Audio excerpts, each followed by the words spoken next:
Hello students, welcome to B2 Learning. Myself Devin Kataria and I am your physics mentor. So बेटा I welcome you all to the 6th lecture. है ना बेटा, अपन गति के नियम का छठा लेक्चर देख रहे हैं और इससे पहले 5 लेक्चर्स कंप्लीट कर चुके हैं. टाइप्स ऑफ फोर्सेस शुरू किया था हम लोगों ने, करेक्ट. उसमें अलग अलग प्रकार के बल पढ़े थे.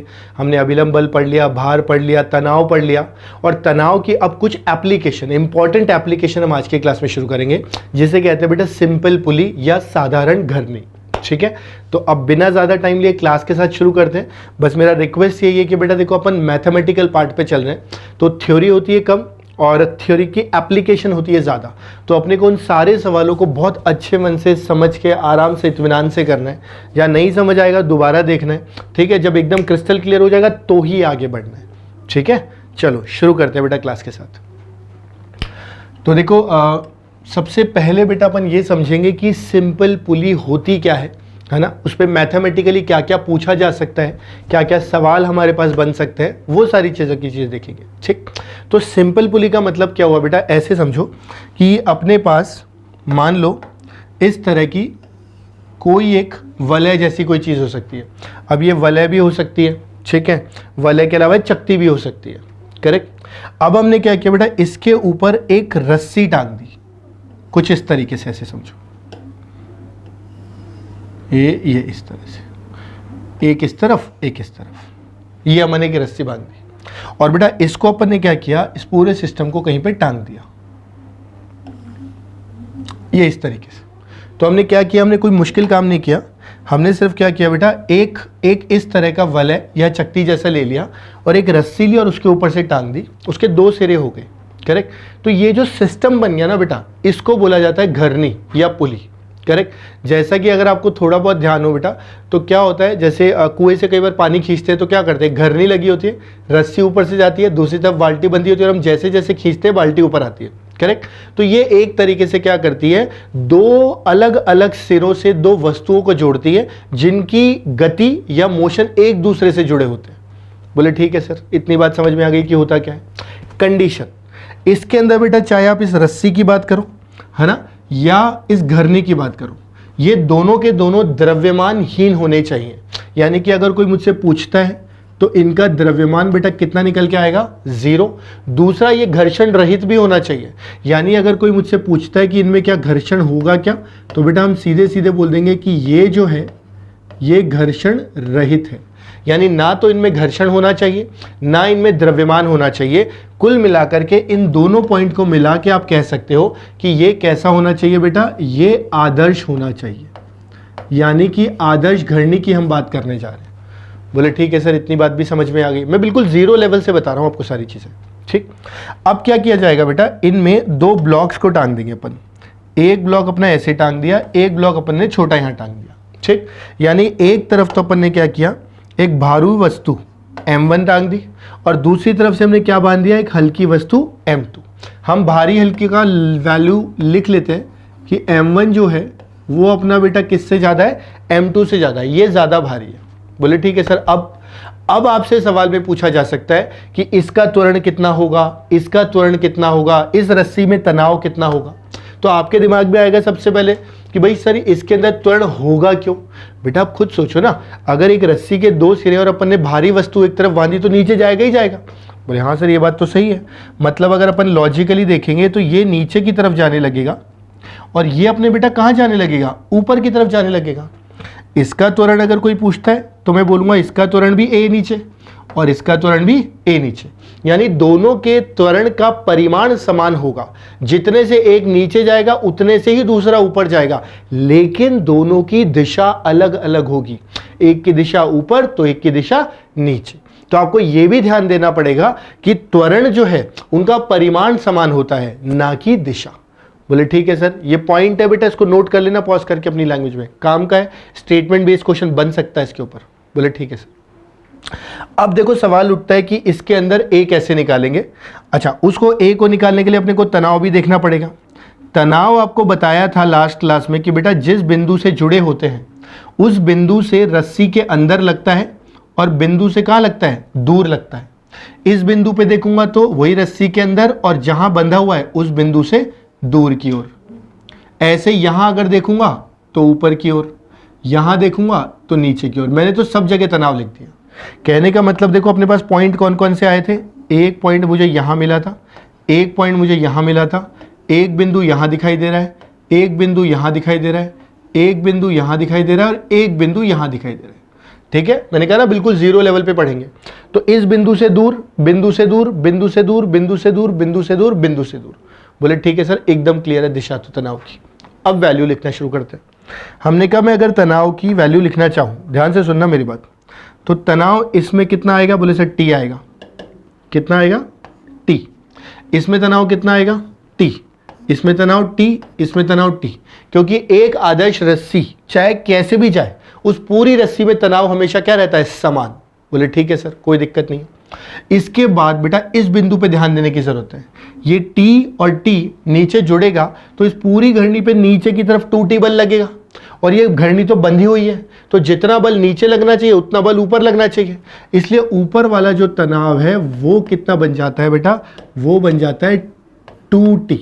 ऐसे ही इस पे भी कितना लगेगा? 2T। बात समझ में आई?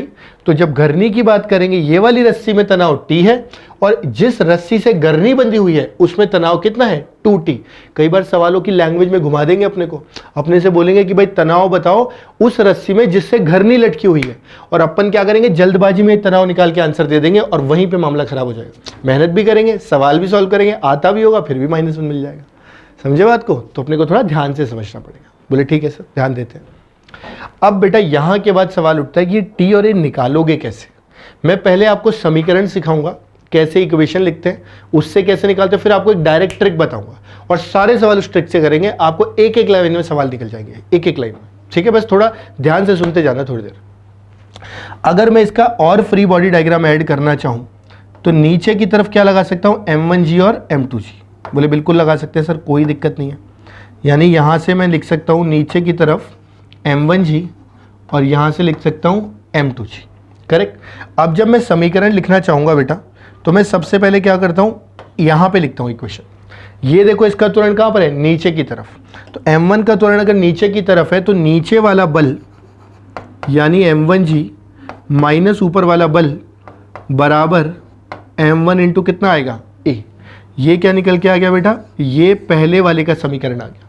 मैंने आपको लास्ट क्लास में सिखा रखा है ना, शुरू से कई बार अपन इस्तेमाल कर चुके हैं कि एफ नेट बराबर ma लिखते वक्त जिस दिशा में त्वरण होता है नीचे, तो नीचे वाले बल में से ऊपर वाले को माइनस करोगे, यानी जिधर त्वरण उधर वाला बल माइनस विपरीत दिशा का बल बराबर m इंटू ए। बोले ठीक है सर।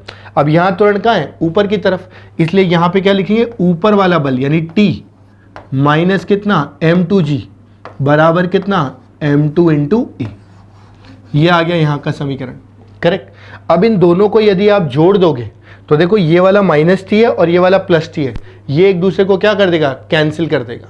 तो मैं अगर कहता हूँ कि इसे समीकरण 1 कहता हूँ, इसको मैं कहता हूँ समीकरण 2, तो मैं जब 1 और 2 को जोड़ूंगा, ध्यान से सुनना मेरी बात, तो 1 + 2 करूँगा तो T और T तो कट जाएगा और अपने पास निकल के आएगा M1G माइनस M2G बराबर M1A प्लस M2A। अपन बिल्कुल बेस बना रहे हैं अभी। हमने कहा इसको जोड़ोगे तो देखो ये M1G बचेगा, यहाँ पे -M2G बचेगा, ये लिख दिया M1G माइनस M2G, ये M2A जुड़ेगा और ये M1A जुड़ेगा। बोले सर ये तो सिंपल सी बात है। यहाँ से यदि A निकालेंगे तो देखो कितना आएगा? ये निकल के आएगा M1G minus M2G divided by M1 plus M2।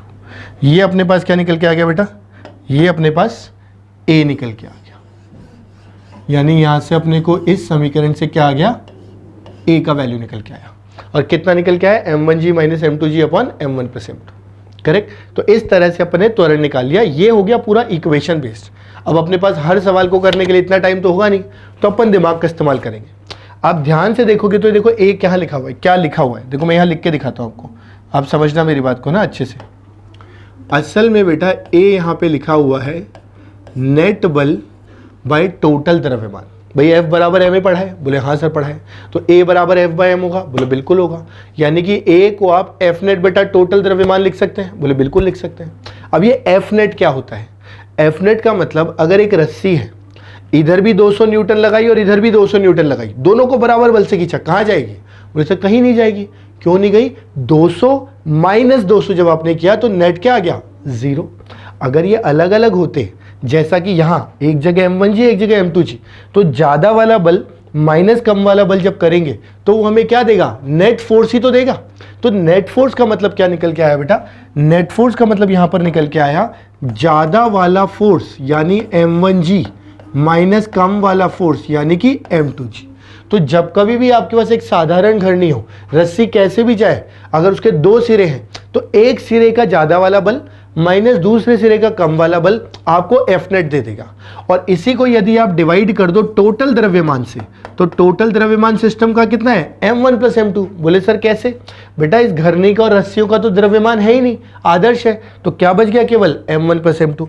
ऐसा लिखने पे हमें ये दिखाई देता है कि हमारे पास A का मान बिल्कुल वही का वही आ गया जो पहले आया था। तो यहां पर भी same M1G minus M2G upon M1 plus M2, यहां पर भी M1G minus M2G upon M1 plus M2। तो कुल मिलाकर A का मान सेम ही तो आया।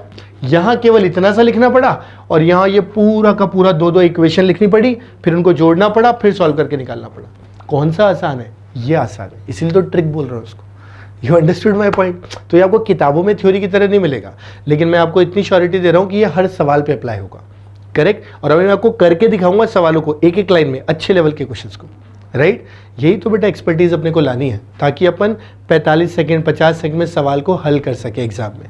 राइट? टाइम मैनेजमेंट को स्ट्रॉन्ग कर सके, तभी तो दिक्कत नहीं आती। वरना फिर वही लगेगा सर एग्जाम में नहीं होते, घर आके हो जाते हैं, क्योंकि घर में बहुत समय मिलता है क्वेश्चन को करने के लिए, एग्जाम में कम समय मिलता है। कम समय में सवाल को सही करने के लिए आपको टैक्टिक्स आने चाहिए। You understood my point? तो आई एम श्योर बेटा ये पूरा एनालिसिस आपको समझ में आया होगा। आप यहाँ से शुरू करना, अपना एनालिसिस कॉपी करना, ये डायग्राम बनाना, दोनों की इक्वेशन साथ साथ लिखना। ये मैं हटा देता हूँ जो ये गलती से बन गया, ठीक है? ऐसे करके बाद में 1 + 2 को लेके पहले ये लिखना, फिर डायरेक्ट ट्रिक लिखना, और अब अपन जब सवाल लगाएंगे तो ट्रिक से करेंगे। ठीक है? चलो अच्छे से बेटा पॉज करो, समझो, दिमाग में बिठा लो एकदम बढ़िया से, और जब बिल्कुल क्रिस्टल क्लियर हो जाए तो फिर आगे बढ़ना, है ना? बिल्कुल आराम से, इत्मीनान से, कोई जल्दी नहीं। मैं आगे बढ़ता हूँ एग्जाम्पल से। देखो ये हो गया बेटा अपना पहला सवाल। ठीक है? पहला सवाल देखो कितना आसान है। हमें बस ये बोला गया है कि छत से जुड़े तार, देखो सवाल पे ध्यान देना बेटा, लैंग्वेज पे, वरना गलती हो जाएगी अपने से अनजाने में। छत से जुड़े तार में तनाव। छत से जुड़े तार में तनाव का मतलब क्या हुआ बेटा? छत से जुड़े तार में तनाव का मतलब हो गया अपने को ये वाले या ये वाले, इन दोनों में ही तनाव क्या रहेगा? समान। वो तनाव ज्ञात करना है, तो इसमें नहीं, इसमें तनाव ज्ञात करना है। बोले ठीक है सर, अब आगे इसके अलावा अपने को बताना है कि ब्लॉक्स का त्वरण कितना होगा। ठीक है? ब्लॉक्स का त्वरण कितना होगा? ब्लॉक्स का त्वरण, ये दूसरा सवाल है। बोले ठीक है सर, पहले त्वरण निकालते हैं क्योंकि वो तो आसान है। मैंने कहा बिल्कुल आसान है। आप खुद देखो ना बेटा, नीचे की तरफ कितना लगेगा? 2 mg, इधर कितना लगेगा? mg। यानी अपन ने दोनों सिरों पे क्या लगा लिया बेटा? फोर्स लगा लिया। यहाँ पर हमने लगाया 2 mg, यहाँ पर हमने लगाया mg। तो ये तो समझ में आ गया फॉर श्योर कि यहाँ पे जो जाएगा ये इस तरफ जाएगा, ये ऊपर की तरफ जाएगा। बोले ठीक है सर। त्वरण की भी अगर बात करें तो अपने को पता लग गया ए और ए। करेक्ट? अब मैं सबसे पहले त्वरण ही लिखने जा रहा हूँ बेटा, है ना? त्वरण ही लिखे, या एक काम करो, त्वरण तो आप भी लिख सकते हो। अब पॉज करो, त्वरण लिख लो F नेट बराबर m टोटल से, फिर देखो आपका सही है कि नहीं है। फिर तनाव मैं सिखा दूंगा कैसे करना है। बोले ठीक है सर। तो आप पॉज करके ट्राई कर लो, हो जाए तब रिज्यूम करना। मैं स्टार्ट कर रहा हूँ। तो मेरे हिसाब से बेटा जहाँ तक सोल्यूशन की बात करते हैं, तो सबसे पहले यदि मुझे A चाहिए होगा तो मैं लिखूंगा F नेट बाय M। तो F नेट ज़्यादा वाला फोर्स जो मुझे दिखाई दे रहा है वो दिखाई दे रहा है 2 mg, और जो कम वाला फोर्स मुझे दिखाई दे रहा है वो मुझे दिखाई दे रहा है mg, डिवाइडेड बाय जो मुझे टोटल मास दिखाई दे रहा है वो दिखाई दे रहा है 3m। सॉल्व करूंगा तो 2 mg माइनस mg कितना आएगा? mg आएगा। मैं लिखते जाता हूँ पूरा फुल डिटेल में। तो mg डिवाइडेड बाय 3m, ये मिलके कितना आ जाएगा? g/3। तो यहाँ से अपने को पता चल गया कि g/3 त्वरण इसका आ रहा है। करेक्ट? ये g/3 से नीचे जाएगा, ये g/3 से ऊपर जाएगा। कोई समीकरण लिखने की जरूरत नहीं पड़ी। बोले ठीक है सर। 90% सवाल आपके यहीं पे रुक जाएंगे, त्वरण पे। हो सकता है एक आध सवाल आपको तनाव निकालने के लिए भी आ जाए, उसको कैसे निकालते हैं मैं समझाता हूँ। तो अपने को बेटा इतना तो पता चल ही चुका है कि तनाव इधर जो आएगा वो T आएगा, और इधर जो आएगा वो कितना आएगा? T आएगा। बोले ठीक है सर। तो अगर मैं तनाव की बात करना चाह रहा हूँ तो जैसा कि मैंने बोला यहाँ भी टी है, यहाँ भी टी है। आप किसी भी एक का डायग्राम बना लो, मान लो मैं स्मॉल एम का बनाता हूँ, तो स्मॉल एम के हिसाब से अगर मैं लिख रहा हूँ, ध्यान से सुनना मेरी बात, स्मॉल एम के जब हिसाब से लिख रहा हूँ तो मैं क्या लिखूँगा, त्वरण ऊपर है इसलिए ऊपर वाला बल माइनस नीचे वाला बल बराबर m, और त्वरण अपने पास कितना है a का वैल्यू अपन कितना निकाल चुके हैं, g/3 रख देते हैं इसमें, तो ये बन जाएगा mg/3। यहाँ से ये इधर जाएगा तो t बराबर कितना आ जाएगा, 4mg/3। समझ गए बात को। यानी कि अगर हमको त्वरण पता है तो हम त्वरण की मदद से तनाव बहुत आराम से किसी भी ब्लॉक की इक्वेशन लिख के कर सकते हैं। आप चाहो तो ट्राई करने के लिए इसके लिए लिख के देखना, 2mg - t बराबर 2m × a, आपको फिर से सेम आंसर आएगा। लेकिन ये तनाव वो नहीं है जो सवाल में पूछा है, ये तो इस रस्सी का तनाव है। हमसे जो सवाल में पूछा है बेटा, वो तनाव तो अपने को पता है कि कितना होता है, वो तो 2t होगा, करेक्ट। तो जब हम आंसर लिखेंगे, ठीक है, जब हम आंसर लिखेंगे इस सवाल का, छत से जुड़े तार में तनाव, तो इसका जो आंसर लिखेंगे बेटा, वो आंसर अपने पास आएगा 2t, यानी कि 2 × 4mg/3, यानी कि 8mg/3। ऑप्शन में बेटा अपने को 4mg/3 भी दिखेगा, 8mg/3 भी दिखेगा। तो कई बार क्या होता है, फ्लो में भावनाओं में बह के जैसे ही 4mg/3 के दिखा यहाँ पे t, अपन ने टिक लगा दिया, जबकि पूछा क्या था, रस्सी जो छत से जुड़ी है उसमें तनाव। तो ध्यान से सवाल को पढ़ना है, इसलिए मैंने क्वेश्चन लिया। क्लियर। तो a निकालना है, बहुत आसान, F_net/m टोटल। तनाव चाहिए, किसी भी एक का समीकरण रख दो, वहां से तनाव आ जाएगा। रस्सी के छत वाले का चाहिए तो फिर उसको डबल कर देंगे। बोले एकदम क्लियर है सर, उनका बहुत बढ़िया, ठीक। अब आप एक काम करो बेटा, इसको अच्छे से कॉपी कर लो, समझ लो, दिमाग में बैठा लो। जब बिल्कुल परफेक्टली क्लियर हो तो फिर आगे बढ़ेंगे, ठीक है। चलो मैं आगे बढ़ता हूँ। तो देखो बेटा, अगला जो अपना एग्जाम्पल है ना, उस एग्जाम्पल में अपने को दो अलग अलग सिस्टम दे रखे हैं, करेक्ट। एक 2m और m, दो द्रव्यमान बांध दिए, एक तरफ m और 2mg, ये दो अपन ने क्या लिख दिए, फोर्स लिख दिए। अपने को यहाँ पे क्या करना है, m का जो त्वरण होगा दोनों केस के अंदर, मैं बना देता हूँ किस तरफ होगा, किस तरफ होगा बेटा, उतना तो समझ में आ रहा है कि 2mg ज़्यादा है तो ये ऊपर की तरफ जाएगा, करेक्ट। ऊपर की तरफ क्यों जाएगा वो भी समझा देता हूँ। जैसे अगर यहाँ देखते हैं तो ये नीचे की तरफ mg लगेगा और यहाँ 2mg लग रहा है पहले से, तो अपने को पता है कि कौन सा बल ज़्यादा है, यहाँ से बेटा 2mg ज़्यादा है। 2mg ज़्यादा है, इस वजह से ये कहाँ जाएगा, ऊपर, और ये कहाँ जाएगा, नीचे। बोले ठीक है सर, यहाँ तक तो कोई दिक्कत नहीं है, ये a त्वरण से जाएगा, इसको a1 लिख देता हूँ। बिल्कुल इसी तरीके से बेटा इस केस में अगर देखेंगे तो इस केस में देखो नीचे की तरफ 2mg, यहाँ नीचे की तरफ कितना, mg। यानी फिर से अगर देखेंगे तो हम लिख सकते हैं कि भाई यहाँ पर लग रहा है नीचे mg और यहाँ पे कितना लग रहा है, 2mg, करेक्ट। तो ऑफकोर्स ये 2mg क्या है, ज़्यादा। तो 2mg अगर ज़्यादा है बेटा, तो जहाँ तक त्वरण की बात करेंगे, ये इस तरफ जाएगा नीचे a2 से कुछ, और ये जाएगा इस तरफ a2 से कुछ, ठीक है। मैं पूरा स्ट्रक्चर बना के दे रहा हूँ आपको सवाल का, a2 ये सवाल हो गया एक तरीके से। तो ये a1 से ऊपर जा रहा है और यहाँ पर जो m है ये a2 से ऊपर जा रहा है, ठीक। अपने को ये बताना था कि ये जो a1 और a2 है इसका अनुपात कितना आएगा। यानी अपने को जो क्वेश्चन में पूछा गया है बेटा, वो a1/a2 का रेशियो पूछा गया। अब क्वेश्चन आई होप आपको क्लियर हो गया। अगर ये परफेक्टली क्लियर है तो आप पॉज करो, ट्राई करो और कोशिश करो कि आपका आंसर सही आ जाए, ठीक है। आ गया तो बहुत ही अच्छी बात, नहीं आया तो मन छोटा नहीं करना है, समझना है, आगे इंश्योर करना है कि दोबारा गलत नहीं होना चाहिए, ठीक है। चलो आप पॉज करके ट्राई करो और मैं सोल्यूशन बताता हूँ। तो मेरे हिसाब से बेटा जहाँ तक सोल्यूशन की बात है, मुझे तो बहुत ही सिंपल समझ में आता है कि अगर मैं a1 लिखना चाहूँ तो मैं लिख सकता हूँ ज़्यादा वाला फोर्स कितना है अपने पास, 2mg, माइनस नीचे वाला फोर्स कितना है अपने पास, mg, और द्रव्यमान अपने पास केवल कितना है, m। यहाँ गलती होती है बच्चों से, बच्चे फ्लो में m और 2m जोड़ के यहाँ 3m कर देते हैं, जबकि बेटा वास्तव में तो केवल यहाँ द्रव्यमान लगा है, यहाँ तो एक फोर्स लगी हुई है, बल लगा हुआ है। समझते हो बात को। यानी कि यहाँ पर अपने को सीधे सीधे मास नहीं जोड़ना, केवल इसका द्रव्यमान आएगा। यहाँ से ये निकल के आ जाएगा अपने पास g, correct. 2mg - mg, mg/m कितना, g। यहाँ अगर देखूंगा तो जब मैं a2 लिखूंगा तो मुझे एक तरफ कितना फोर्स दिखाई दे रहा है, 2mg दूसरी तरफ कितना दिखाई दे रहा है mg डिवाइडेड बाय टोटल द्रव्यमान मेरे पास कितना है 3m। तो यहाँ से ये जो निकल के आएगा ये आएगा g/3। समझे बात को। अब यहाँ से अपने को क्या चाहिए था बेटा a1/a2 का रेशो। तो अपन लिख सकते हैं a1/a2, a1 की जगह g और a2 की जगह g/3। तो ये आंसर जो निकल के आएगा ये क्या निकल के आएगा g/3। मतलब बेटा 3 जो आएगा ये अपना आंसर आ जाएगा। समझे बात को। तो कोई मुश्किल काम नहीं है, बस इसमें एक जो गलती होती है वो गलती आप ना करो, इसलिए मैंने बता दिया कि कभी अगर बल लगा हो ना किसी रस्सी के अंदर, तो जो बल लगा हुआ है उसकी वजह से द्रव्यमान नहीं आता।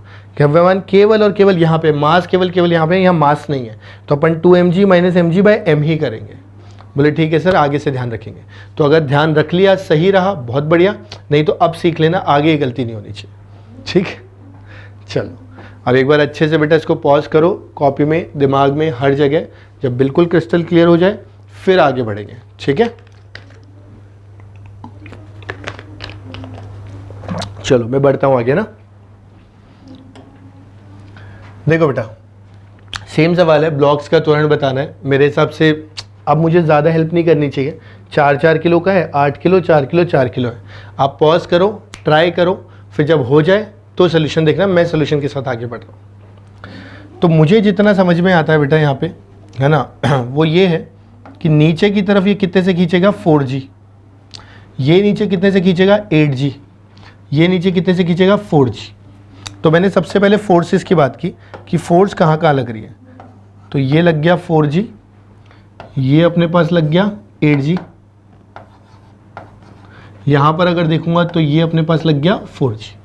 बोले ठीक है सर, दोनों के केस में एक साथ अपन ने फोर्सेस लिख दी। आपके दिमाग में आ सकता है कि सर ये 4 का क्या करेंगे, इस पे नीचे लगेगा 4g, लेकिन ऊपर क्या लग जाएगा नॉर्मल। कोई मुझसे पूछ ले कि भाई इस डायरेक्शन में कितना लगेगा, तो इस डायरेक्शन में बेटा अभी तो मैं कितना लिखूंगा 0, कोई घर्षण नहीं है। आप सोचो ना, अगर किसी डब्बे को आपने टेबल पे रख दिया तो किधर भी फोर्स लगाएगा क्या, खींचेगा क्या, नहीं खींचेगा, वो तो जहां रखा है वहां रखा ही रहेगा। तो इसका कोई भी काम नहीं है। ठीक है, बल जो लगेगा वो केवल कहाँ लग रहा है, इस तरफ, यहां रोकने वाला कुछ भी नहीं। बोले ठीक है सर। अब मैंने कहा अब तो कुछ बचा ही नहीं करने को, सारी कहानी तो यहीं तक की थी। यहां लग रहा है नीचे बल ज़्यादा, तो अपन कह सकते हैं कि भाई यहां पर आएगा एक्सेलरेशन इसका इधर, इसका इस तरफ। यहां देखोगे तो 8 वाला जाएगा इधर, 4 वाला जाएगा इधर, और ये वाला 4 वाला जाएगा ऊपर। करेक्ट। जहां तक ए की वैल्यू की बात करते हैं, मैं लिख देता हूं कि भाई यहाँ वाला ए और ए क्या होगा सेम, यहाँ वाला ए कुछ ए और कुछ ए आ रहा होगा। क्लियर। अब ये ए और ए की वैल्यू बतानी थी अपने को, ये दो अलग अलग क्वेश्चन है। बोले ठीक है सर। तो अगर अपन पहले वाले की बात करते हैं तो मेरे हिसाब से तो बहुत ही ज़्यादा आसान है। एक तरफ आपको कितना बल लग रहा है 4g, दूसरी तरफ 0, टोटल द्रव्यमान कितना 8, आंसर आ जाएगा g/2। देखो कितना आसानी से अपन ने सवाल कर लिया एक लाइन के अंदर, जबकि अच्छा क्वेश्चन है। अब ये क्वेश्चन देख के कितना मुश्किल लग रहा है, डरावना लग रहा है, कितना आसान है। देखो ए लिखने जाता हूँ, इस तरफ कितना बल लग रहा है 8g, माइनस दूसरी तरफ कितना लग रहा है 4g, डिवाइडेड बाय 8 और 4 12 और 4 16। यहाँ से देखेंगे तो ये कितना निकल के आ गया g/4। बेटा 8g - 4g कितना आएगा 4g, 4/16 कितना होता है 1/6, 1/4। तो यहाँ से क्या निकल के आ गया g/4। अब देखो कितना लेंदी क्वेश्चन था। अभी इसी को इक्वेशन लिख के करते कितना समय लग जाता अपने को, जबकि अपन एक लाइन में कर सकते हैं इसको। मैंने कहा ना, मैं आपको पुली के जितने अलग अलग पॉसिबल केसेस है ना, अभी तो जैसे 3 ही लिए हैं, अभी और क्वेश्चंस ले रहा हूँ, है ना, हर तरह के क्वेश्चन क्लास में करा दूंगा। फिर आप ट्राई करना, आपका कोई क्वेश्चन नहीं फंसेगा। ठीक, चलो अब इसको अच्छे से पॉज करके दिमाग में बिठा लो बेटा, एकदम क्लियर कर लो। जब बिल्कुल परफेक्टली क्लियर हो जाए तो आगे बढ़ना, है ना। मैं अगले सवाल के साथ आगे बढ़ता हूँ बेटा। ऑल राइट, अब देखो ये नत्तल दे दिया अपने को, इंक्लाइंड प्लेन। अब देख के तो लगेगा कि यार ये तो कुछ मुश्किल सा सवाल रख रहा है, जबकि है ये भी 2 लाइन का। मैं तो यही चाहूँगा कि आप पहले पॉज करके ट्राई कर लो, क्योंकि मेरे को ऐसा लगता है कि आप ये सवाल कर लोगे 100%। ठीक है, तो कोशिश करना, इधर का फोर्स, इधर का फोर्स, फिर ज़्यादा माइनस कम, divided by total mass, answer आ जाएगा। बोले ठीक है सर, करेक्ट। तो देखो शुरू करता हूँ मैं सोल्यूशन के साथ। आप तो पॉज करके ट्राई कर रहे होंगे, मैं सोल्यूशन से शुरू करता हूँ। यहाँ पे बेटा अगर मैं देखूंगा इस तरफ बल लगेगा, यहाँ पे देखूंगा तो इस तरफ बल लगेगा। फोर्सेस की अगर कहानी की बात करें तो मेरे हिसाब से ज़्यादा दिक्कत की नहीं है। यहाँ तो सीधे सीधे कितना लग जाएगा 4g, और यहाँ अगर मैं बात करता हूँ बेटा, तो आपको याद होना चाहिए कि यहाँ लगेगा 8g sin 30। ये तो बिल्कुल रट लिया करो कि जब भी एक नत्तल पे ब्लॉक रखा हुआ है m मास का, तो नत्तल के अलॉन्ग उसके अनुदिश कितना बल लगता है, mg sin थीटा लगता है। ये mg sin थीटा और इस तरफ mg cos थीटा, पर इसका अपने को कोई काम नहीं, इसलिए लिखने की जरूरत भी नहीं पड़ी। समझ गए? तो जो रस्सी आ रही है ना अपनी, एक सिरा जो आ रहा है, उसकी लंबाई वाला बल का कंपोनेंट लिख दिया, जो कि कितना है 8g sin 30। अब इस तरफ लग रहा है अपने पास 4g, इस तरफ लग रहा है 8g sin 30। सॉल्व करते हैं इसको। sin 30 बेटा अपने पास कितना होता है 1/2, तो 8g 1/2 जब किया तो ये अपने को कितना निकल के आ गया 4g निकल के आ गया। अब आप एक लॉजिक से सोचो, दिमाग से सोचो कि इस तरफ 4g बल लग रहा है और इस तरफ भी 4g बल लग रहा है। अगर दोनों रस्सियों पे बराबर बल लगे तो कहीं भी जाएगी क्या, नहीं जाएगी। करेक्ट। इवन अगर मैं फॉर्मूले से भी लिखना चाहूं तो मैं बहुत आसानी से लिख सकता हूं कि भाई एक तरफ का 4g minus 4g divided by total मास कितना 12, तो भी अपने को कितना निकल के आ गया 0।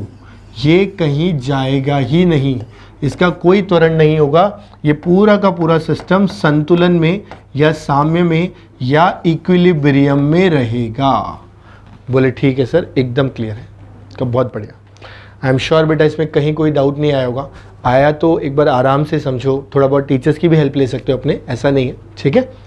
और बाकी एक बार समझो, दिमाग में बैठाओ कैसे ये फोर्स लिखी, कैसे ये लिखी। ये पहले पढ़ाया था आपको, अगर आपको याद हो तो।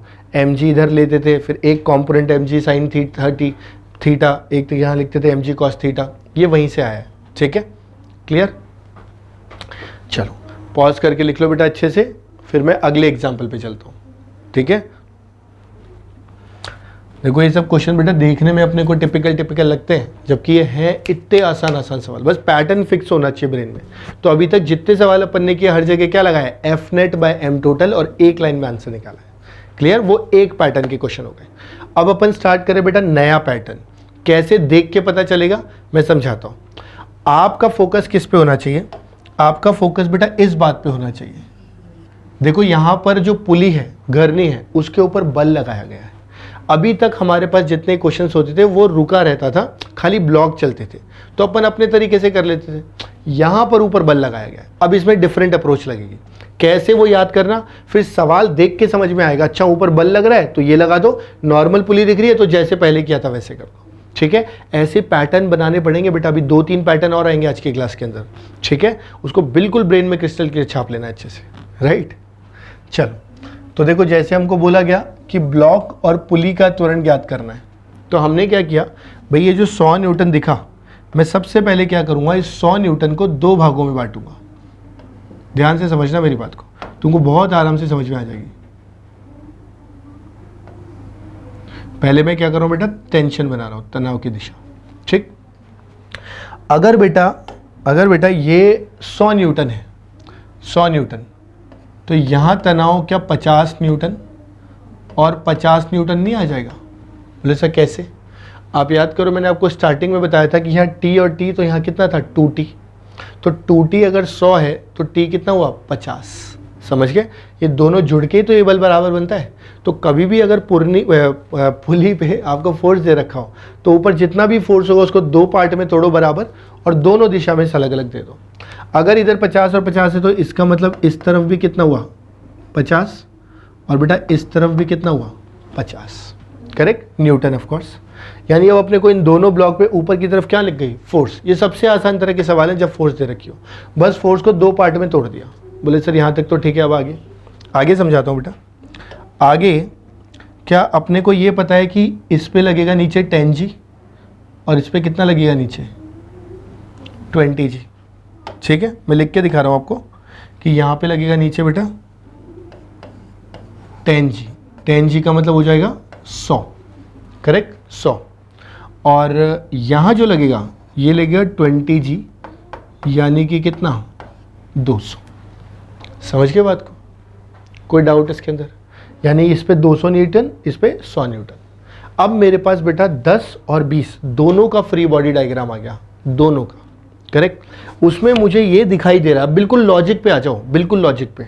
ये 10 किलो है, ऊपर 50 लग रहा है और नीचे 100 लग रहा है, ठीक।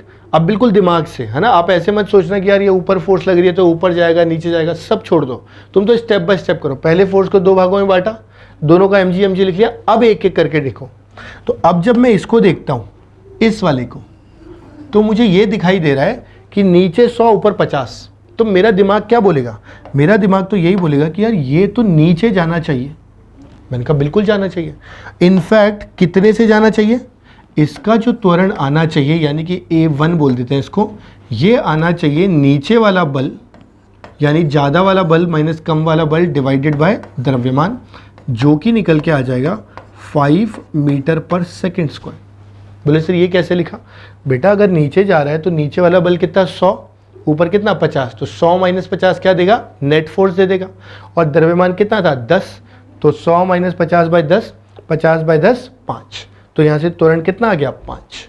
बोले हाँ सर ये तो लॉजिकली समझ में आ रहा है। मैंने कहा बेटा लॉजिकली ही समझना है और कोई दूसरा तरीका नहीं है। बिल्कुल इसी तरीके से मान लो मुझे इसका चाहिए, तो मुझे यहाँ पर भी समझ में आ रहा है कि यहाँ पे 200 नीचे लग रहा है और ऊपर 50 लग रहा है, तो कौन सा ज़्यादा है? 200, तो किधर जाएगा? बोले सर नीचे जाएगा, बिल्कुल नीचे जाएगा। और नीचे की अगर मैं बात करता हूँ तो यहाँ का त्वरण देखो मेरे को कितना मिलेगा, नीचे कितना है? 200 माइनस यहाँ कितना है? 50, 200 माइनस 50 डिवाइडेड बाय, ठीक, डिवाइडेड बाय यहाँ पे बल इसका द्रव्यमान कितना है? 20, यानी ये बेटा कितना निकल के आ गया? 200 माइनस 50, 150 बाय 20। समझे? यहाँ से 0 से 0 कट गया, 15 बाय 2 कितना आ जाएगा अपने पास? 7.5 मीटर पर सेकेंड स्क्वायर। तो यहाँ पे ये समझ में आ गया कि 200 माइनस 50 बाई 20 करेंगे तो ये नीचे कितने से जाएगा बेटा? ये जाएगा 7.5 मीटर पर सेकेंड स्क्वायर। इसको अपन लिख सकते हैं A2। क्या बात समझ में आई? कितना ऑब्वियस सी बात है, ऊपर आप केवल 100 न्यूटन बल लगा रहे हो, नीचे 200 और 100 300 लग रहा है, तो ओवरऑल सिस्टम कहाँ जाएगा? नीचे जाएगा। समझ गए बात को? अब एक बार आपने को त्वरण आ गए दोनों के, करेक्ट। अपने से और क्या पूछ सकता है? अपने से और पूछ सकता है बेटा पुली का त्वरण, यानी इसका कितना त्वरण आएगा, करेक्ट। तो मैं वो भी समझाऊंगा। पहले एक बार अपने ब्रेन में इतनी इंफॉर्मेशन प्रोसेस कर लो, चाहो तो एक बार दोबारा से इतना पार्ट देख लो, ठीक। ऑल्दो मुश्किल नहीं है, पर हो सकता है ये सब कैलकुलेशन देख के आप परेशान हो जाओ। बाकी बहुत आराम से कर सकते हैं कि 100 था 50-50 में तोड़ दिया, इधर भी 50-50 में तोड़ दिया, इनका जो भार था दोनों का लगा दिया। फिर लॉजिक दिख रहा है कि 200 ज़्यादा है 50 से, तो 200 माइनस 50 बाई 20, इधर 100 माइनस 50 बाई 10, दोनों का त्वरण निकल के आ गया। पुली का बताता हूँ, है ना। आप चाहो तो पॉज करके पहले इतना लिख लो, अपने ब्रेन में इतनी इन्फॉर्मेशन प्रोसेस कर लो, फिर उसके बाद आप पुली का देख लेना। मैं कंटिन्यू करता हूँ, ठीक है बेटा। तो मेरे हिसाब से तो इसके बाद अगर देखते हैं फर्दर, तो मेरे हिसाब से देखो फर्दर क्या रहता है बेटा। अगर मैं बात करता हूँ ए पुली की, तो उसके लिए मैं आपको ना एक सिंपल फॉर्मूला देता हूँ, ये हर जगह काम करेगा। A1 plus A2 by 2 vector के अंदर, वेक्टर के अंदर मतलब विद साइन, यानी यहाँ पे अपने को जितनी वैल्यूज रखनी है बेटा, ये सारी वैल्यूज किसके साथ रखनी है? विद साइन, यानी कि चिन्ह के साथ, ठीक। ऊपर जाएगा तो प्लस, नीचे जाएगा तो माइनस, आगे जाएगा तो प्लस, पीछे जाएगा तो माइनस। बोले ठीक है सर। यानी यहाँ से हमें ये समझ में आ गया कि AP A1 plus A2 by 2 होता है। अब वैल्यू अगर पुट करते हैं, A1 को देखो जरा, 5 है, नीचे की तरफ जा रहा है इसलिए क्या लगाएंगे? माइनस। यहाँ पे कितना है? A2 7.5 है, नीचे जा रहा है इसलिए क्या लगा देंगे? माइनस। क्लियर? तो यहाँ पे आना चाहिए -5 माइनस 7.5 बाई 2, यानी कि ये निकल के आएगा बेटा 7 और 5 12, 12.5 बाई 2, तो माइनस 12.5 बाई 2 मीटर पर सेकेंड स्क्वायर। क्या बात समझ में आती है? बोले सर बिल्कुल आती है, इसमें तो कोई मुश्किल काम तो है नहीं। वैसे मैंने कहा बेटा बिल्कुल है नहीं, लेकिन फिर भी बच्चों को लगता है ना, करेक्ट। तो कैसे कर रहा है, समझ में आ गई बात। AP को लिखोगे A1 plus A2 by 2, fixed rule, औसत ले लो बस दोनों का, और उसमें भी दो जो A1 A2 है वो क्या है? दो सिरे के त्वरण है, करेक्ट। इसके अलावा साइन का ध्यान रखना पड़ेगा कि कोई त्वरण ऊपर है तो प्लस, नीचे है तो माइनस, राइट में तो प्लस, लेफ्ट में तो माइनस। क्लियर? तो ये क्वेश्चन बेटा देखो है अच्छी कैटेगरी का क्वेश्चन, डिफरेंट कैटेगरी का क्वेश्चन, मुश्किल नहीं है लेकिन अच्छा क्वेश्चन है, थोड़ा सा अलग तरह का सवाल है, राइट। चलो अब इसको अच्छे से पॉज करो, कॉपी करो, दिमाग में बैठाओ हर एक चीज़ को। पहले पूरा A1 A2 कैसे निकाला, फिर लास्ट में AP कैसे निकाला, मतलब तीनों चीज़ें आपको क्लियर होनी चाहिए। तीनों चीज़ों का मतलब A1 first point, A2 second point और AP थर्ड पॉइंट, ये तीनों पॉइंट एकदम क्लियर होने चाहिए, राइट। चलो अब पॉज करो, कॉपी करो, दिमाग में बिठाओ, फिर आगे बढ़ो। मैं अगले सवाल पे चलता हूं बेटा, ठीक है। अब देखो ये पिछले सवाल जैसा ही है, बस मैंने इसको क्या कर दिया, पहले मैंने ऐसे किया था, अब इसको क्षैतिज में कन्वर्ट कर दिया, और ये इसलिए दिया है ताकि आप पिछले वाले कॉन्सेप्ट को आप अपने दिमाग से लगा पाओ। तो यहाँ पे कहानी यही है, P जो है ना ये फोर्स है, बल। तो यहाँ पे अपने को क्या दे दिया गया है, यहाँ पे अपने को बेटा एक P बल दे दिया गया है, ठीक है। द्रव्यमान M दे रखा है, ये सिरा बंधा हुआ है, ये सिरा बंधा हुआ है। अब अपने को बताना है यहाँ पर कि अगर ऐसा है, कोई घर्षण वर्षण नहीं है, तो अपने को बताना है कि उत्पन्न त्वरण बताना है, यानी कि इसका त्वरण कितना होगा, यानी कि अगर अपन देखें तो इसका जो A आएगा वो कितना आएगा, ये अपना क्वेश्चन है, ठीक है। A बताना है अपने को, एंड आई एम श्योर इस बार अभी आप कर लोगे बहुत आराम से, है ना। तो पहले पॉज कर लो, अपने दिमाग से ट्राई करो कि फोर्स को कैसे दो भागों में बांटना है, वैसे करके, ठीक है। और मैं सोल्यूशन बताता हूँ, ओके। चलो तो देखो मेरे हिसाब से तो बेटा सोल्यूशन इसका तो बहुत ही ज़्यादा आसान है। इसका सोल्यूशन तो बस इतना सा है कि अगर यहाँ P लग रहा है तो मुझे इतना तो समझ में आता ही है कि यहाँ जो टेंशन लगेगा वो कितना लग जाएगा, P/2। बोले बिल्कुल लग जाएगा, तो फोर्स आ गई मेरे पास P/2। P था, दोनों को आधा आधा कर दिया, अगर इधर भी कोई पूछेगा तो इधर भी कितना आएगा, P/2। बोले ठीक है सर, फोर्स पता लग गया, A त्वरण है, द्रव्यमान कितना है M। मैं सीधे सीधे क्या लिख सकता हूँ, फोर्स यानी P/2 बराबर द्रव्यमान या मास कितना M, करेक्ट, इनटू एक्सेलरेशन कितना A। यहाँ से अगर देखूंगा तो A का वैल्यू आ जाएगा P/2M, खत्म, एक लाइन के अंदर। जबकि अच्छे क्वेश्चन में काउंट होता है, देखने में लग भी सकता है कि यार ये तो कुछ नया सा लग रहा है, मुश्किल सा लग रहा है, कितना आसान सवाल है, अंडरस्टूड। इनफैक्ट इसी में आपसे ये भी पूछ सकता है कि भाई ये जो त्वरण पुली आएगी घर्षणी, इसका भी त्वरण बता सकते हैं क्या, तो मैं बोलूँगा इसका भी बता सकते हैं, बहुत आराम से बता सकते हैं। क्या फॉर्मूला था, A1 + A2/2। ये अपने लिए एक तरीके से क्या हो गया, A1। बोले हाँ सर, ये तो बंधा हुआ है, तो यहाँ से ये कितना समझ में आ गया कि A2 बराबर कितना 0, ये तो फिक्स है। तो ये जो A आएगा ये आएगा A1 + A2/2, जहाँ पे बेटा A2 0, A1 की जगह P/2M, तो डिवाइडेड/2 करेंगे तो ये आ जाएगा P/4M। ये आ गया पुली का एक्सेलरेशन, AP लिख देता हूँ, ये लो, समझे बात को। तो जो कुछ सवाल कितना भी मुश्किल हो, अगर अपने को पहले से पता है करना कैसे है तो आसान बन जाता है। जो चीज़ पता ही नहीं है, अज्ञात, अननोन, मुश्किल लगने लगेगा, ठीक है। तो जब भी फोर्स दिखे, दो भागों में बांटा, उसके बाद फोर्स अपॉन मास करते त्वरण आ गया। कभी पुली का पूछ ले तो A1 + A2/2 विद साइन, आगे वाला प्लस, पीछे वाला माइनस, ऊपर वाला प्लस, नीचे वाला माइनस। बोले ठीक है सर, डन। तो बहुत बढ़िया। अब एक बार अच्छे से बेटा इसको दिमाग में बिठा के अच्छे से कॉपी कर लो, बिल्कुल बढ़िया से समझ लो, ठीक है। इसके बाद मैं आपको आगे की कहानी बताता हूँ। आगे बढ़ा, इसके बाद अपन बस दो तरह के एग्जाम्पल और लेते हैं जो थोड़े से और अलग है और बेहतर है ना। मैं कोशिश यही कर रहा हूँ कि सिंपल पुली जो होती है ना, उसके सारे कॉन्सेप्ट कवर कर दूँ एक बार में। फिर जो अगला लेक्चर लूँगा उसमें मल्टीपल पुली ले लूँगा, एक से ज़्यादा घड़नी जो होती है, ठीक है। चलो पॉज करो, कॉपी करो, मैं आगे बढ़ता हूँ बेटा। ओके, अब आ गया अपना दूसरा सवाल। ये सवाल का पैटर्न बिल्कुल अलग है।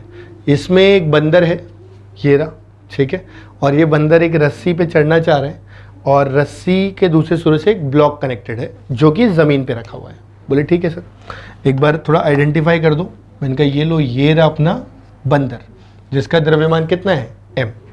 बोले ठीक है सर, हमको बोला गया कि वो त्वरण बताओ, कि वो त्वरण का मतलब मैं लिख देता हूँ बंदर का, कि भाई बंदर का एक्सेलरेशन कितना ऊपर की तरफ होना चाहिए, ठीक है, बंदर का एक्सेलरेशन ऊपर की तरफ कितना होना चाहिए कि ये जो ब्लॉक दिख रहा है ना अपने को, ये जो कैपिटल एम दिख रहा है ना, ये जो कैपिटल एम अपने को दिखा, ये कैपिटल एम हवा में उड़ जाए।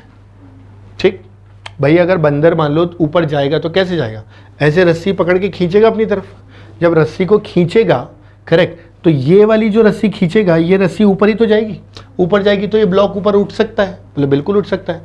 तो कम से कम कितने त्वरण से ऊपर जाए कि ये वाला ब्लॉक ऊपर उठ जाए।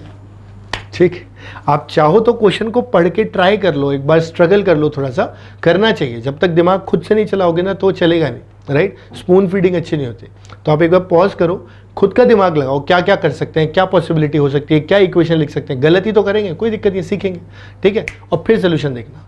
मैं आगे बढ़ता हूँ सोल्यूशन के साथ। मेरे हिसाब से जो बात मुझे समझ में आई, वो मेरे को सबसे पहले ये लाइन समझ में आई कि यार ये ब्लॉक को उठाया जा सके, तो ब्लॉक को उठाने के लिए बेटा ऊपर की तरफ जो तनाव आना चाहिए वो नीचे जो mg लग रहा है उससे क्या आना चाहिए, ज़्यादा।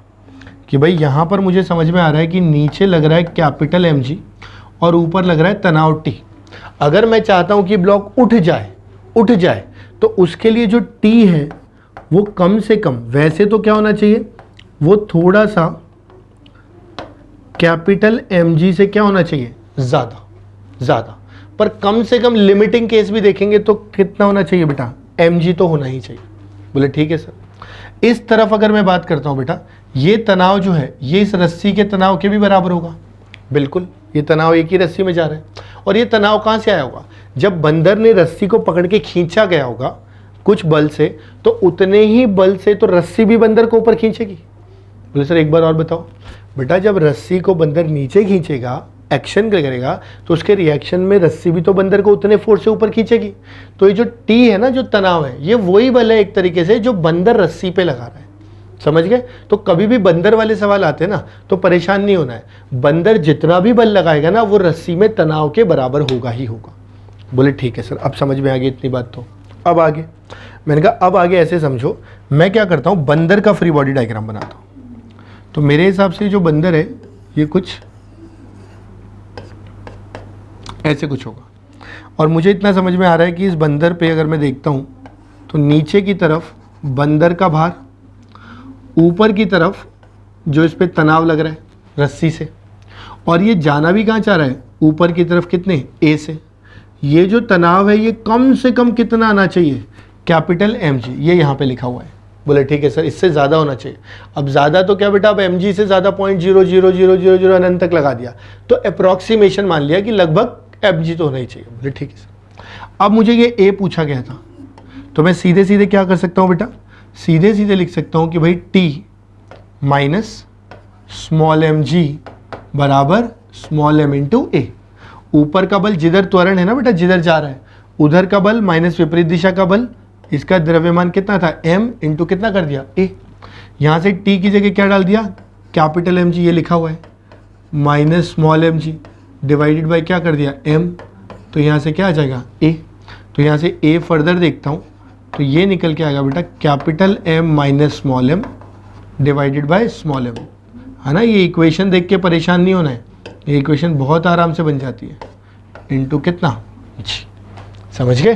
तो यहाँ से क्या निकल के आ गया बेटा, यहाँ से अपने को a निकल के आ गया, ये रहा अपना समीकरण, समझे। तो कभी भी ऐसा केस है ना, इसमें दो तीन चीज़ सीखने वाली है। एक तो बंदर कितना बल लगाएगा, जितना बल तनाव रहता है रस्सी में, करेक्ट। इसके अलावा अपने को बोला गया था ब्लॉक उठ जाए तो उठने के लिए हमेशा ऊपर वाला बल नीचे से क्या होता है, थोड़ा सा ज़्यादा होना चाहिए। उसके अलावा बंदर वाले सवाल में हमेशा बंदर का फ्री बॉडी डायग्राम बनाना है, उसमें हमेशा ऊपर की तरफ वही बल लगाना है जो तनाव लग रहा है, नीचे हमेशा क्या लगेगा, उसका भार लगेगा और उसका त्वरण लगेगा। अब त्वरण यदि ऊपर की तरफ है तो ऊपर दिखा देंगे, नीचे होता तो नीचे दिखा देंगे। एक बार फ्री बॉडी डायग्राम बन गया, फिर जिधर का बल लग रहा है त्वरण है, उधर का बल माइनस विपरीत दिशा बराबर m into A. That's it, you understood my point. I am sure बेटा इतनी बात समझ में आ गई होगी। अब इसके बाद बस एक लास्ट केस बच गया अपना, उसको और देख लेते हैं। फिर मेरे हिसाब से किसी भी किताब में, कहीं रेफरेंस बुक में इसके बाहर का पैटर्न का क्वेश्चन नहीं होगा अगर सिंपल पुली का है तो, ठीक है।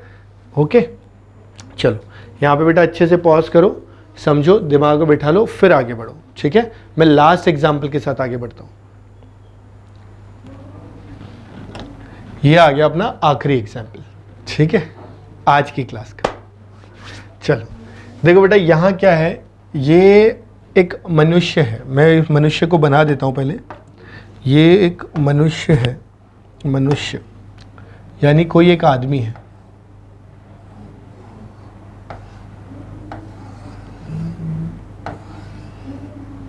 ठीक, ओके, ऐसे कुछ।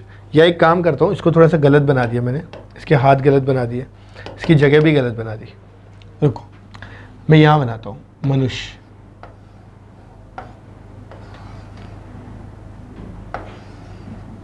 ऐसे, अब थोड़ा समझ में आएगा। मतलब अपने को क्या क्या दिया गया है। अपने को यहाँ दे दिया बेटा कि हमारे पास एक 60 किलो का आदमी है और 120 किलो का ये कोई ट्रायंगुलर फ्रेम जैसा कुछ, प्लेटफॉर्म जैसा। ये आदमी इस पे खड़ा है और उसने एक रस्सी को पकड़ा हुआ है यहाँ से। ये रस्सी ऊपर जा रही है और इसी फ्रेम से यहाँ जुड़ी हुई है। समझ गए? ये बिल्कुल ऐसा है जैसे मैं खड़ा हूँ, मैंने एक रस्सी पकड़ी, रस्सी ऊपर से गई घड़नी से, और मैं जिस प्लेटफॉर्म पे खड़ा हूँ उससे बंधी हुई है। तो मैं ऐसे रस्सी पकड़ के खड़ा हूँ। जैसे रस्सी छोड़ूंगा, रस्सी छोड़ते ही क्या होगा, रस्सी ढीली जाएगी तो प्लेटफॉर्म नीचे जाएगा, तो मैं भी नीचे जाऊँगा। तो मैंने रस्सी पकड़ी हुई है। अब अगर मैं रस्सी को ऊपर खींचता हूँ, तो रस्सी ऊपर खींचूंगा तो जिस प्लेटफॉर्म से बंधी वो प्लेटफॉर्म भी कहाँ आने लगेगा, ऊपर आने लगेगा। अगर रस्सी को छोड़ता हूँ तो मैं जैसे जैसे रस्सी छोड़ूंगा प्लेटफॉर्म नीचे जाएगा, उसके साथ साथ मैं भी नीचे जाऊँगा। यानी पूरी कहानी इस तरह के सवालों में, किस तरह के सवालों में, जिसमें एक प्लेटफॉर्म दिया हो, उसके ऊपर एक आदमी खड़ा हो, आदमी ने जिस रस्सी को पकड़ा है वही प्लेटफॉर्म से बंधी हुई है। फिक्स्ड पैटर्न है, फिक्स्ड पैटर्न, करेक्ट। तो ऐसा यदि दे रखा है तो एक बात कंफर्म है कि ये दोनों या तो साथ साथ ऊपर जाएंगे या साथ साथ नीचे जाएंगे। और मैं कह रहा हूं जब दोनों साथ साथ ऊपर नीचे जा रहे हैं तो तुम इनको दो अलग अलग मान ही क्यों रहे हो? तुम इनको दो अलग अलग मान ही क्यों रहे हो? तुम इन दोनों को क्या करो, तुम इन दोनों को एक मान लो। इन दोनों को क्या मान लो बेटा? एक। ये है इसकी ट्रिक। तो कभी भी आदमी प्लेटफॉर्म पे खड़ा हो और आदमी ने रस्सी पकड़ी और दूसरा सिरा रस्सी का किस में जा रहा हो, घड़नी से होते हुए प्लेटफॉर्म से जुड़ा हो, तो फिक्स दिमाग में आ जाना चाहिए कि आदमी और प्लेटफॉर्म को एक मान लिया। करेक्ट? बोले ठीक है सर। अब बेटा जितना आदमी बल लगाएगा रस्सी पे वही तो उसका तनाव बनेगा। बोले हाँ, ये बात भी सही है। तो यानी अपन कह सकते हैं कि अगर मैं आदमी का बल लगाना भी चाहूँ, ठीक है, तो मैं सीधे सीधे बोल सकता हूँ कि आदमी जो बल लगाएगा वो ही घड़नी में क्या बन जाएगा, तनाव। बोले ठीक है सर। यानी कि आदमी का जो बल था F, वही क्या बन गया, घड़नी में तनाव बन गया। बोले ठीक है सर, इतनी बात समझ में आ गई। यानी एक तरीके से F बल, एक तो आदमी ने रस्सी को पकड़ा था वहां से लगा, और एक दूसरा सिरा इस फ्रेम से टंगा हुआ था वहां लगा, और फ्रेम और आदमी तो क्या है अपने पास, एक है। तो एक तरीके से मैं ये लिख सकता हूं, है ना, ध्यान से समझना, मैं ये लिख सकता हूं कि 120 और 60, मेरे पास 180 किलोग्राम का कोई एक द्रव्यमान है जिसके ऊपर की ओर बल लग रहा है 2F, नीचे की ओर बल लग रहा है 180 जी। मैं लिख दे रहा हूं, यहां नीचे लगा मेरे पास 180 जी, ऊपर की तरफ क्या लगा, 2F। इतनी तो कहानी समझ में आ गई। बोले हाँ सर, मतलब दोनों को एक मानते ही ये सब तामझाम गायब हो जाएगा। 180 किलो का सिस्टम है, नीचे उसका भार है, ऊपर उस पर लगने वाला बल है। बोले हाँ सर, ये बात तो समझ में आ गई। उनका बहुत बढ़िया हो गया। अब बेटा इसके बाद आपको क्या कहा गया है, कह रहा है 2 मीटर पर सेकेंड के त्वरण से ऊपर जाने के लिए मनुष्य को कितना बल लगाना पड़ेगा। यानी खुद सवाल में बोल देगा आपको कि ये ऊपर जा रहा है कि नीचे जा रहा है। तो खुद सवाल में लिखा है कि भाई ये जो है ये 2 मीटर पर सेकेंड स्क्वायर के त्वरण से कहाँ जा रहा है, ऊपर की ओर जा रहा है। बोले ठीक है सर। अब देखो कितना अच्छा डायग्राम बन गया, फ्री बॉडी डायग्राम। बेटा फिजिक्स में यही करना कला है कि कैसे सवाल की लैंग्वेज को आप सिंपल करके एक बढ़िया से डायग्राम में बना दो जो आपको आसान दिखे। जैसे अब ये आसान दिख रहा है, ये आसान नहीं दिख रहा है। You understood? यही टैक्टिक्स सीखने होते हैं, समझने होते हैं, फिर आने वाले सवालों पे अप्लाई करने होते हैं। बोले ठीक है सर। इसके बाद अब कुछ ज़्यादा बचा नहीं है।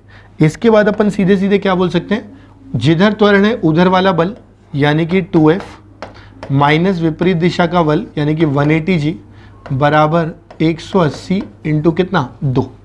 अपन जी को मान लेते हैं 10, तो जी को 10 मान लेते हैं, है ना। तो ये बन जाएगा 2F बराबर 180 इंटू 10 प्लस 180 इंटू 2, अपन यहाँ मान लेते हैं 180 की जगह 1800 प्लस 18 दूना 36, 360। अब यहाँ से f कितना निकल के आ गया अपने पास, 1800 और 300 2160 डिवाइडेड बाय 2, ये निकल के आएगा बेटा 21080। ठीक है, 80 दूना 160 होता है ना, हाँ ठीक। यहाँ से क्या निकल के आ गया बेटा, f न्यूटन।